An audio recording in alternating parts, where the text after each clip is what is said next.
একটি শোক সংবাদ, একটি বিশেষ শোক সংবাদ।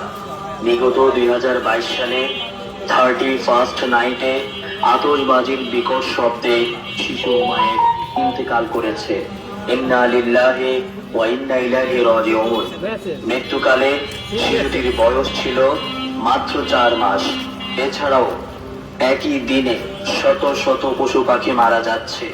শব্দ দূষণে শিশু, বয়োবৃদ্ধ ও রোগীদের ক্ষতি হচ্ছে। ফানুসের নির্গত আগুনে মানুষের ঘর বাড়ি, ব্যবসা প্রতিষ্ঠান জ্বালিয়ে দিচ্ছে।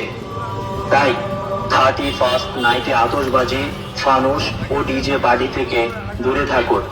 তাই 31st নাইটে আতশবাজি, ফানুস ও ডিজে পার্টি থেকে দূরে থাকুন।